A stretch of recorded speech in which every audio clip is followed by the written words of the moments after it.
एकादशी के दिन कोई मर जाता है तो आप लोग एकादशी करना छोड़ देते हैं कि मान हो गई, फलाने मर गए। क्यों? दीपावली के दिन कोई मर जाए तो आप दीपावली मनाना छोड़ देते हैं, बोले मान हो गया त्योहार। अब ये परंपराएं सही हैं कि गलत हैं? बोलो, गलत है। अब आप कहते हो बाप दादों से चली आई, तो बाप दादों से चली आई कुछ परंपराएं गलत हैं। एकादशी के दिन कोई मर गया तो एकादशी क्यों छोड़ते हो? अगली बार से कंटिन्यू करो। दीपावली को कोई मरेगा, भाई कोई ना कोई कभी ना कभी तो मरेगा। यदि कोई मरा है तो पुण्य ही क्यों रोके आपने?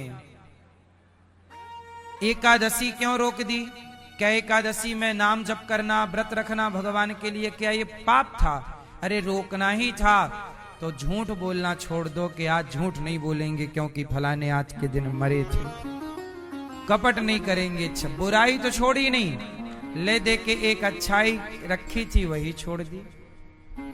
बोले दीपावली में मर गए हैं तो लक्ष्मी जी की पूजा नहीं करेंगे, दीपक नहीं जलाएंगे। अरे मरने वाले से दीपक जलाने का क्या संबंध है?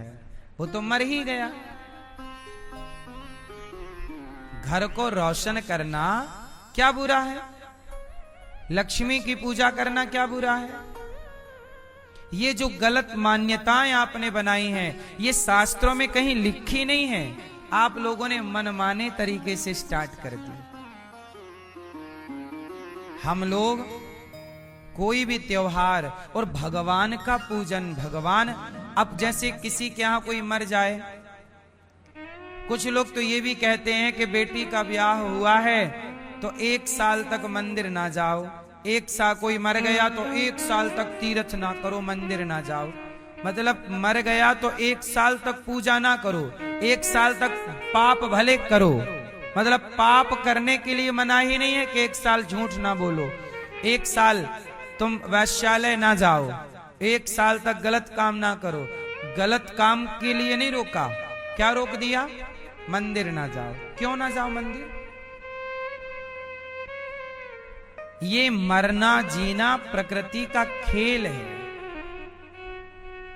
ये मरना जीना प्रकृति का, ये ईश्वर। हम क्या हैं? आप क्या हैं? हम और आप ईश्वर की खेती हैं। हम और आप ईश्वर की क्या है? खेती। जैसे किसान खेत में बीज बोता है, उसे पानी डालकर, खाद डालकर, सिंचित करके सुरक्षित रखता है और फसल पक जाने पर वही किसान काट लेता है, वही रक्षा करता है, वही काट लेता है। ऐसे ही है ये जीवन। लड़कपन जवानी, बुढ़ापा आया, फसल पक गई, अब कटने की तैयारी है, अर्थात मृत्यु। बोलो हाँ, आपका बुढ़ापा आ गया मतलब फसल पक गई। और देखो ना, बाल सफेद हो गए, इशारा है पक गई फसल, अब चलो तैयार रहो, कभी भी हार्वेस्टर चल सकता है। बोलो हाँ। इसलिए भगवान का सिस्टम देखो, एक जा रहा है, आपके घर पोता आ गया, एक आ रहा है, और एक सृष्टि रोज चलती है। रोज किसी का जन्म, रोज किसी की मृत्यु। जितने लोग रोज जन्म लेते हैं, लगभग उसी क्रम से मृत्यु भी, कुछ लगभग में उसी क्रम से मृत्यु भी चलती रहती है। अच्छा ये बताओ, आप में से कोई भी क्या आज से 100 साल बाद रहेगा? क्या आप में से कोई भी 100 साल पहले था? बोलो। इसका मतलब है कि हर 100 साल में ईश्वर की पुरानी सृष्टि समाप्त हो जाती है और नूतन नई सृष्टि चालू हो जाती है। और वो 100 साल कब पूरे होते हैं और कब शुरू होते हैं? बताओ।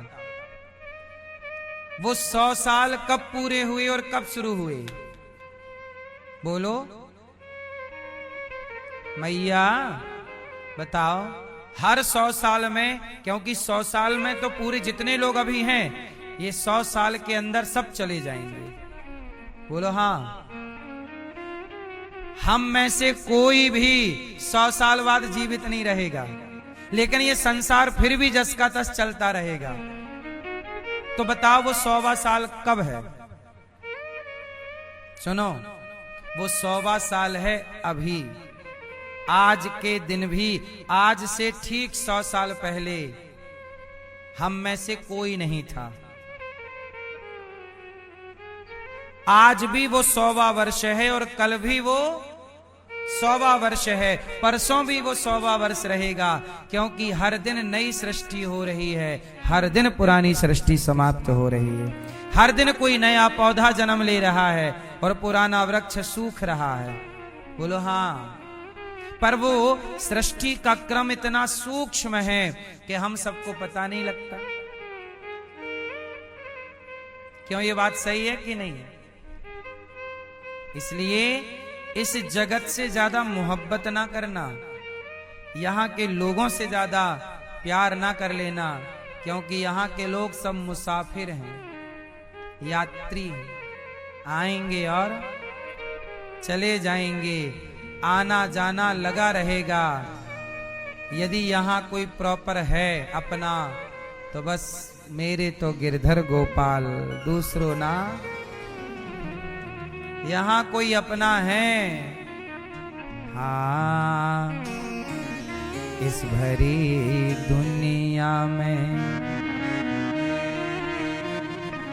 इस भरी दुनिया में कोई भी सहारा न हुआ।